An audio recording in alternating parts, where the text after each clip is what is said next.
corramos con resistencia la carrera que tenemos por delante, mirando a Jesús, el fundador y perfeccionador de nuestra fe.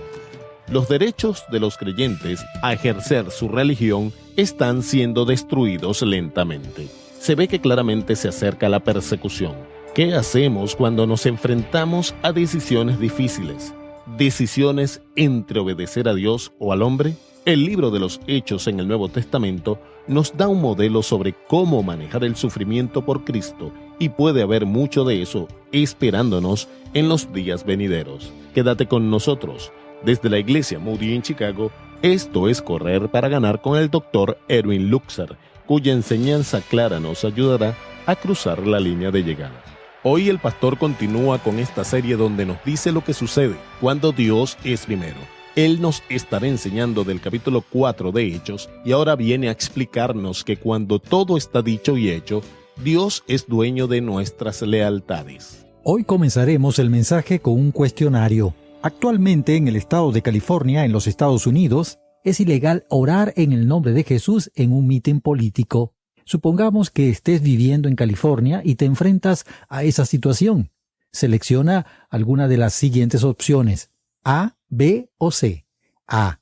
Oras en el nombre de Jesús para que no se te pida a que ores en un mitin político. B. Oras sin usar el nombre de Jesús. O C. Oras en su nombre y aceptas las consecuencias. Aquí hay otro punto más. Hay una nueva ley que dice que los que llevan sus Biblias al trabajo y la leen durante el mediodía ahora es ilegal porque pueden ofender a las personas de otras religiones. Entonces, ¿cómo respondes? A. No colocas la Biblia en tu escritorio. B. La colocas en tu escritorio y eres despedido. O C. La colocas en tu escritorio, pero la mantienes cubierta con un periódico. ¿Cuál es la respuesta correcta? Quieres que se cante un himno en un parque público, pero no se puede usar con fines religiosos porque, después de todo, eso sería el Estado patrocinando la religión. Entonces, ¿qué haces? A. De todos modos, llevas a cabo el evento y terminas siendo arrestado. B. Llamas a los periódicos y te quejas. C. ¿Cantas el himno en otro lugar? ¿Cuál es la respuesta correcta? Supongamos que hay una nueva ley contra el odio, la cual establece que es ilegal enseñar lo que la Biblia dice acerca de la homosexualidad. Es ilegal enseñar eso porque es un discurso de odio. Por lo tanto, es un crimen de odio. Esto fue lo que sucedió recientemente con Jace Dobson. 3 de sus transmisiones no fueron permitidas en Canadá porque, después de todo, estaba exponiendo la agenda gay radical y eso es ilegal, eso es odio. Entonces, ¿qué haces? A. ¿Enseñas la Biblia con amor y te expones a los riesgos? B. ¿Evitas el asunto porque argumentas que de todos modos no es fundamental para el Evangelio? O C. ¿Tomas alguna acción legal a pesar de saber que te van a acusar de ser un promotor del odio, un fanático, una persona homofóbica u otras cosas peores que eso? ¿Qué harías tú? Bueno, ¿puedo hablarte sinceramente durante unos momentos? No sé por qué no hay un gran clamor con respecto a lo que está pasando, porque simplemente piensa por un momento en lo que dice la Constitución. El Congreso no promulgará ninguna ley sobre el establecimiento de la religión ni prohibirá el libre ejercicio de la misma.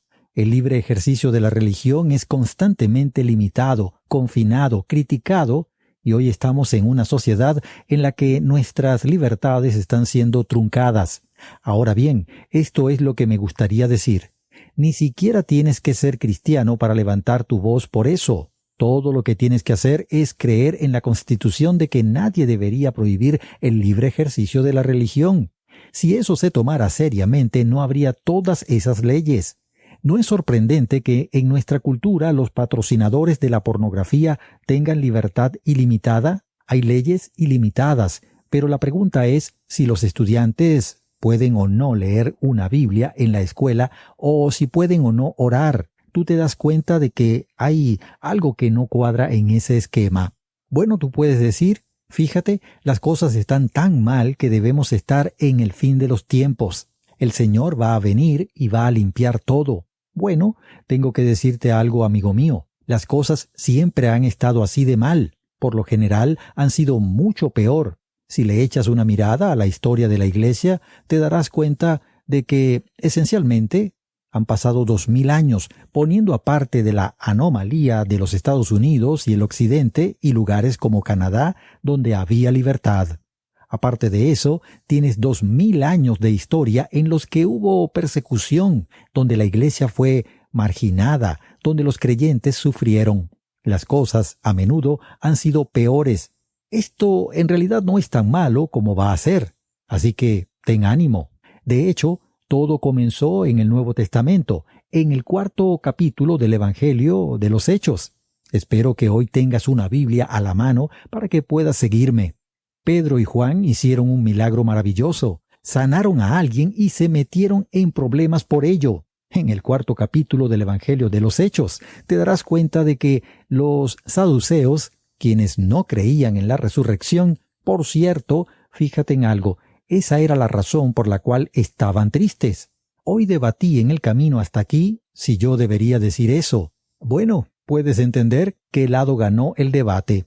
El capítulo 4, en los versículos del 1 al 3, dice: se les echaron encima los sacerdotes, el capitán de la guardia del templo y los saduceos, indignados porque enseñaban al pueblo y anunciaban en Jesús la resurrección de entre los muertos. Les echaron mano y los pusieron en la cárcel hasta el día siguiente, pues ya era tarde.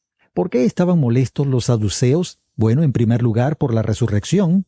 En segundo lugar, querían mantener una buena relación con los romanos y sabían que si se identificaban con Jesús, eso les causaría problemas, y querían cortar de raíz esa fe en su brote y ponerle fin. Además, estaban increíblemente celosos por el éxito de los apóstoles, quienes realmente estaban atrayendo grandes multitudes. Así que ese era el contexto. Estaba bien que interrogaran a los apóstoles, pero era ilegal encarcelarlos. Y luego, como veremos, los azotaron. Pero nos estamos adelantando a la historia. ¿Qué nos enseñaron los apóstoles sobre qué hacer cuando el nombre de Jesús no es popular? En primer lugar, nos enseñaron sobre la necesidad de sufrir. Ellos fueron encarcelados, y piensa en lo que eso significa para sus familias. Sabemos que Pedro estaba casado porque el Evangelio de Marcos habla acerca de la casa de su suegra. ¿Qué significó eso para sus familias? ¿Qué significó eso para los hijos de otros que estaban junto con los apóstoles y que luego fueron encarcelados? ¿Qué significó eso para ellos? Ellos estuvieron dispuestos a sufrir cárcel e intimidación y todo tipo de amenazas, y nos enseñaron cómo sufrir, y ellos soportaron el sufrimiento muy bien. El capítulo 5 de Hechos, me encanta este pasaje, dice que Gamaliel se puso de pie y dijo: «Tened cuidado de lo que vais a hacer con estos hombres». Mas luego, en el versículo 40, dice que se llevaron a los apóstoles y los azotaron. ¿Hay alguien escuchándome hoy que haya sido azotado? Cuando era pequeño, debería haberlo sido, pero nunca me han azotado.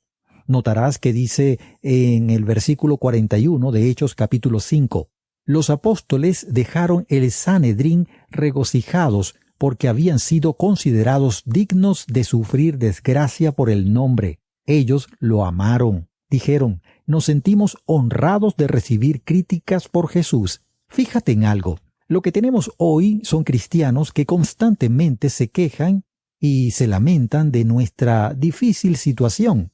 Y no somos muy buenos representantes de Jesús. Los apóstoles lo representaron con alegría. Remontémonos a la Alemania nazi y recordemos el sacrificio de Bonhoeffer y otros que se opusieron a Hitler. Durante ese periodo de tiempo, curiosamente, un hombre dijo: «Ha llegado el momento, escucha esto con cuidado, cuando el Evangelio ya no puede simplemente expresarse en palabras. Ahora debe expresarse con nuestras vidas, con nuestro sufrimiento y con nuestro martirio».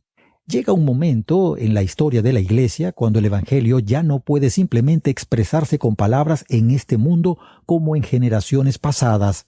Va a llegar el momento en que tendrá que salir en el pueblo de Dios la voluntad de ser encarcelado injustamente y pasar por otros tipos de dificultades simplemente por el nombre. Y el apóstol nos dijo: a lo largo de 2000 años de historia, hoy vienen a nosotros y dicen, es necesario que sufras por Jesús, y a medida que descendemos en la noche oscura del paganismo, esa necesidad se hará más evidente. En segundo lugar, hay una segunda verdad que nos enseñaron los apóstoles, y es la necesidad de aclarar los asuntos. Me encanta esto. Ellos fueron reunidos, el Sanedrín no estaba muy contento con ellos, y estaban en medio de este círculo.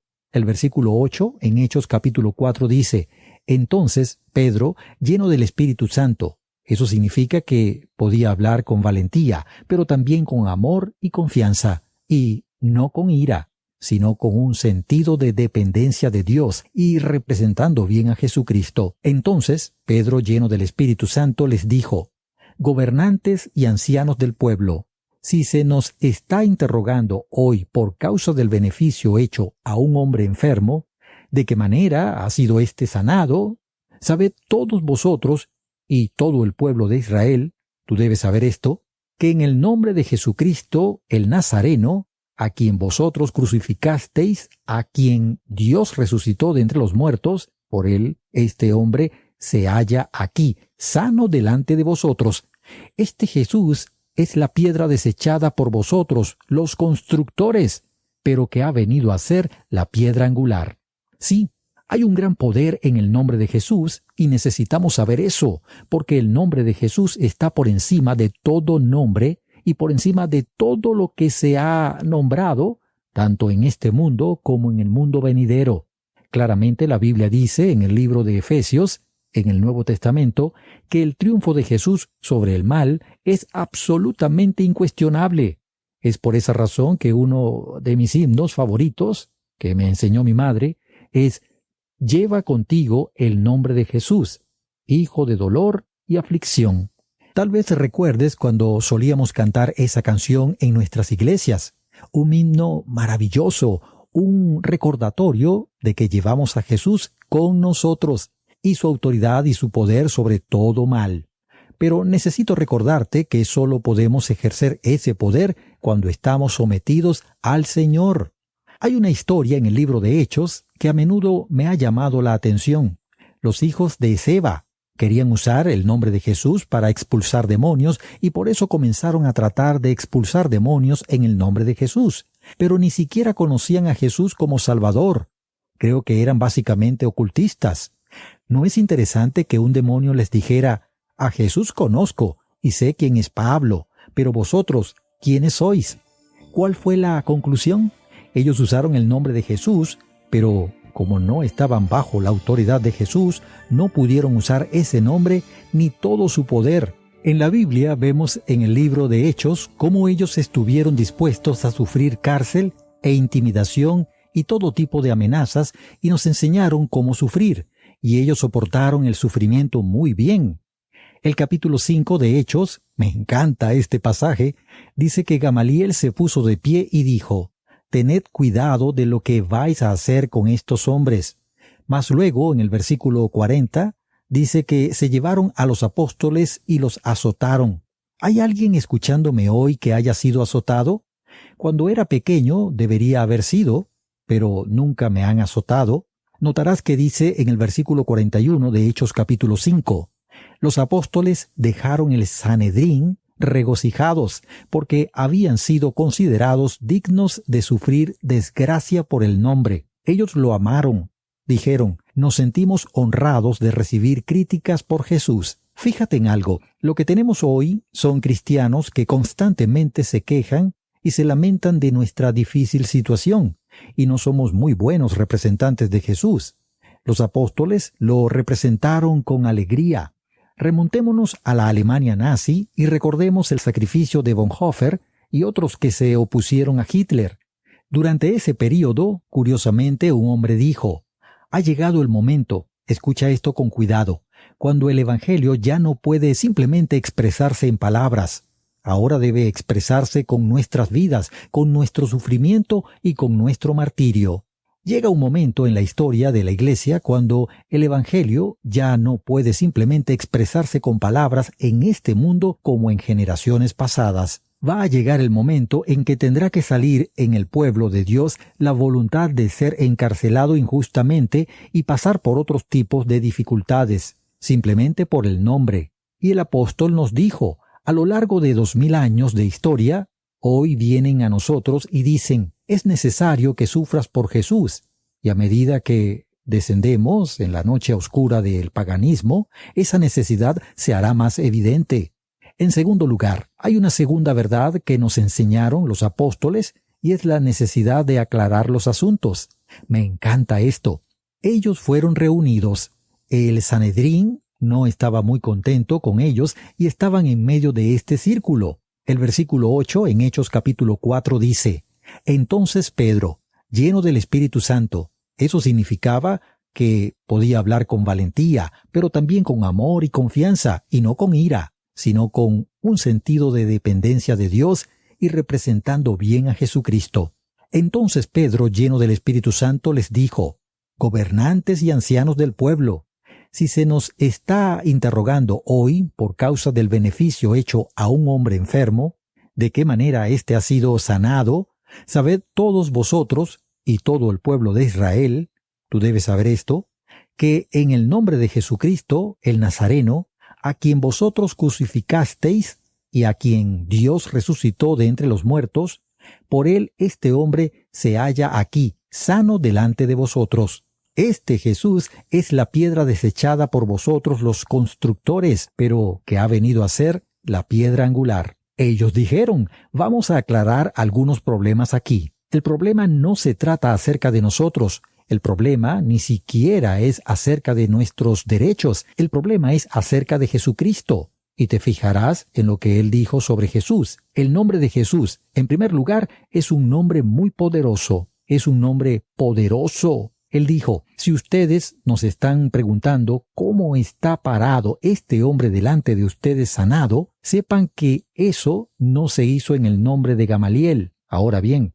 Gamaliel era una persona importante allí, había otras personas importantes que son mencionadas en el versículo 6. Se nombra a Anás, el sumo sacerdote, a Caifás, a Juan y a Alejandro, y todos los que eran del linaje del sumo sacerdote. Pero, ¿sabes algo? No fue ese gran nombre lo que curó a ese hombre, fue Jesús quien lo sanó.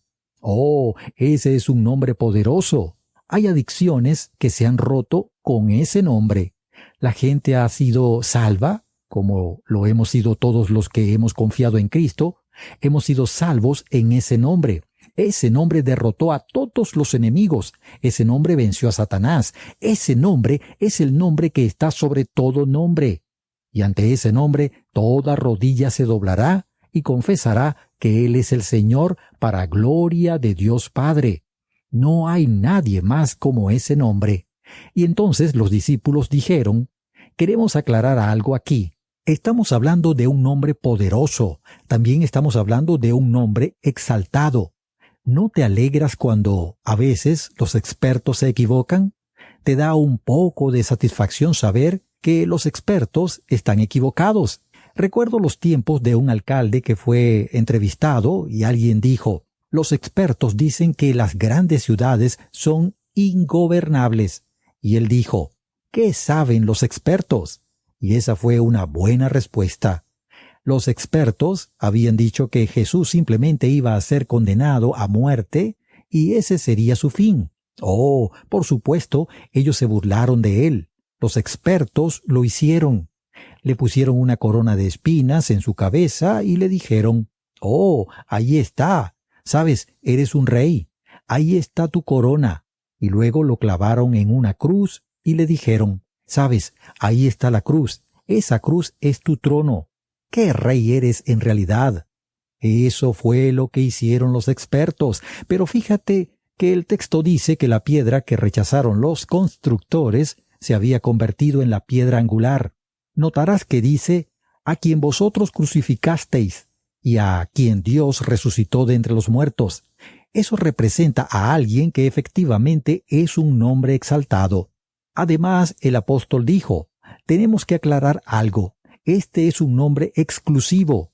El versículo 12 dice, y en ningún otro hay salvación, porque no hay otro nombre bajo el cielo dado a los hombres en el cual podamos ser salvos. Correr para ganar es un ministerio para ayudarte a encontrar y a seguir el plan de Dios para la carrera de tu vida.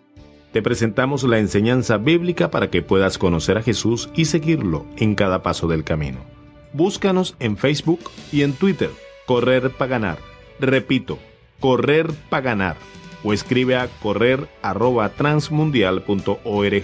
El número telefónico en los Estados Unidos es 1-919-460-3743. 1-919-460-3743. Esto es Correr para Ganar, un ministerio de la Iglesia Moody.